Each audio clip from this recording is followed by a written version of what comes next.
श्रीमंत व्हा सुखी व्हा मित्रांनो. Power of subconscious mind Joseph मर्फींनी लिहिलेलं पुस्तक आपण वाचन करत आहोत, समजून घेत आहोत. त्याच्यामध्ये त्यांनी पहिल्याच टॉपिकमध्ये कसं हे पुस्तक तुम्हाला काम करू शकतं त्याच्यामध्ये त्यांनी लिहिलेलं आहे, वंडर्स हॅपन वेन यू प्रे effectively.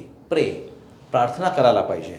So scientific prayer is the harmonious interaction of the conscious and subconscious level of mind, scientifically directed for specific purpose. So एखाद्या स्पेसिफिक उद्दिष्टाने केलेली जेव्हा प्रार्थना केली जाते त्यावेळेस ती प्रार्थना ही तुमचं कॉन्शियस माइंड आणि सबकॉन्शियस माइंड ह्याच्यामध्ये असलेलं इंटरॅक्शन आहे असं जोसेफ मर्फींचं म्हणणं आहे. सो तुम्ही जेवढी इफेक्टिव्हली ती कराल, जेवढी कळकळीने कराल, म्हणजे बरेच वेळेला म्हटलं जातं की जर तुम्ही कळकळीने मनापासून प्रार्थना केली तर देवसुद्धा धावून येतो. देव धावून येतो म्हणजे डायरेक्टली तो वरनं खाली येतो का तुम्हाला मदत करायला? नाही, तुमच्यापर्यंत मदत पोहोचवली जाते.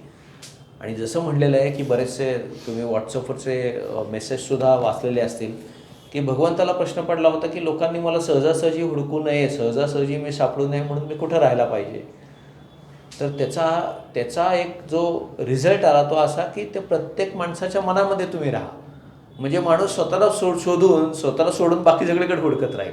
देवळात हुडकेल, इकडं मस्जिदमध्ये हुडकेल, चर्चमध्ये जाऊन हुडकेल, बाकीच्या प्रार्थना गोष्टींमध्ये हुडकेल, पण तो हे विसरेल की स्वतःमध्येच देव आहे. म्हणून आपल्या वेदांमध्ये, संस्कृतीमध्ये म्हणलेलं आहे की अहम ब्रह्मास्मी, मी स्वतःच भगवंत आहे. आणि that is power of subconscious mind, जे मी मानतो. युनिव्हर्सची पॉवर आहे, नेचरची पॉवर आहे, हे तुमच्यामध्येच आहे. आणि जेव्हा तुम्ही एखादी प्रार्थना करता तेव्हा ती कॉन्शियस माइंड लेव्हलवरनं ती सबकॉन्शियस माइंडला जाते आणि ती रिझल्ट क्रिएट करते.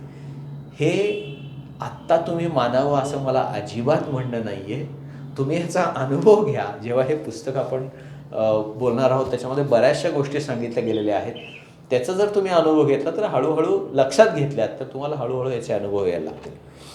It could be and I believe it will be the turning point of your life. So हे पुस्तक जर तुम्ही वाचलं आणि प्रेयर हे जर काही, प्रेयर ही एक सबकॉन्शियस माइंडची ॲक्टिव्हिटी, एक टेक्निक आहे, हे जर तुम्ही अंडरस्टँड केलं तर ते तुमचं अख्खं आयुष्य बदलू शकतं. आणि ह्या पुस्तकामध्ये तुमचं आयुष्य बदलण्याची ताकद आहे, तेच यांनी इथं म्हटलेलं आहे. आणि प्रार्थना तुम्ही कधी करता? जोसेफ मर्फी म्हणतात की नॉर्मली लोक जेव्हा प्रॉब्लेममध्ये येतात, जेव्हा त्यांना खूप अडचणी येतात, जेव्हा त्यांना मार्गच सापडत नाही, तेव्हा लोक प्रार्थना करतात.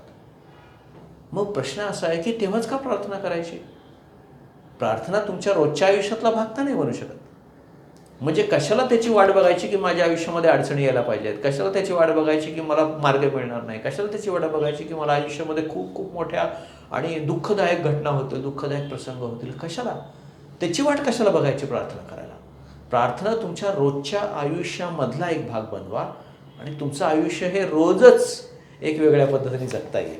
सो कुठलाही आयुष्यामध्ये प्रॉब्लेम न येता, कुठल्याही अडचणी न येता सुद्धा तुमचं आयुष्य असू शकतं, हे लक्षात ठेवा. आणि त्यासाठी प्रार्थना ही रोजच्या आयुष्यामधली जसं लहानपणापासून मला सुद्धा शिकवलं गेलं की उठल्याबरोबर कराग्रे वसते लक्ष्मी, करमध्ये सरस्वती, करमुले तू गोविंदम, प्रभाते कर दर्शनम. ही काय आहे? ही प्रार्थना आहे, ही देवाच्या चरणी. किंवा जेव्हा जेव्हा आपण धरणीला स्पर्श करतो उठल्यानंतर तर तिचं पहिल्यांदा माफी मागावी. समुद्र वसने देवी पर्वते स्तनमंडले विष्णुपत्ती नमस्तुभ्यं पादस्पर्शे क्षमस्वे. मी तुला प्रार्थना करतो, मी तुला नमस्कार करतो तुला स्पर्श करण्याच्या आधी, अशी एक प्रार्थना आहे. त्यानंतर संध्याकाळच्या वेळेला शुभं करोति कल्याणम आरोग्यम धनसंपदा, ही सगळी प्रार्थना म्हणली जाते. सो प्रार्थना ॲक्च्युअली जर संस्कृती म्हणली तर संस्कृतीमध्ये इनबिल्ड केलेली आहे.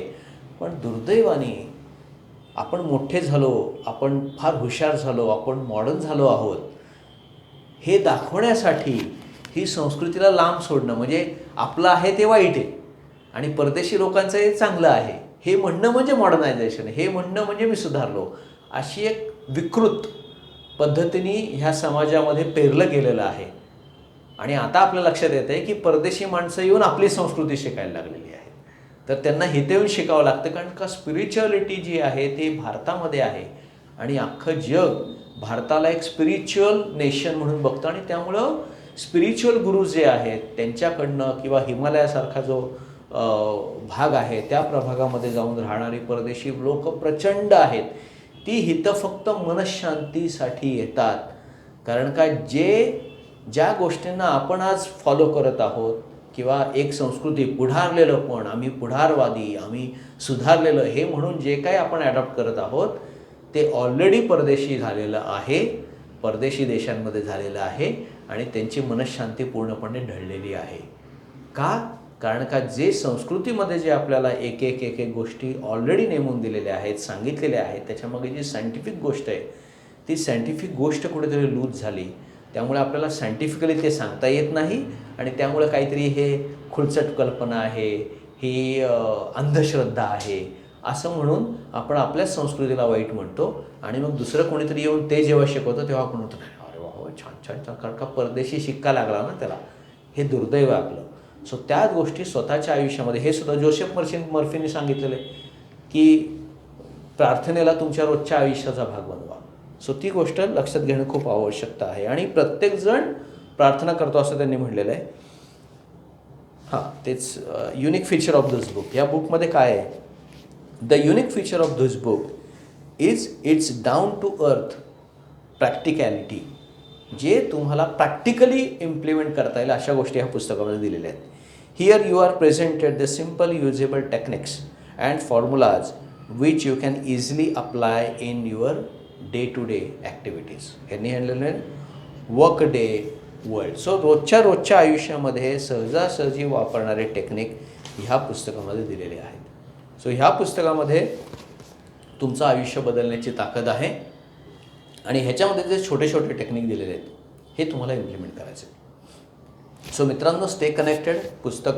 ह्या पुस्तकाबद्दल आपण जास्तीत जास्त बोलतच राहणार आहोत आणि आता पुढच्या व्हिडिओमध्ये आपण पहिल्या धडाबद्दल, पहिल्या चॅप्टरबद्दल बोलणार आहोत. So stay connected. तुमचे काही कॉमेंट्स असतील तर तुम्ही निश्चित कॉमेंट्स आमच्या यूट्यूब चॅनलवर टाका की जेणेकरून आम्ही तुमच्याशी कनेक्टेड राहू आणि आमचा ध्यास एकच, तुमचा स्वतःचा श्रीमंतीचा आणि सुखाचा विकास.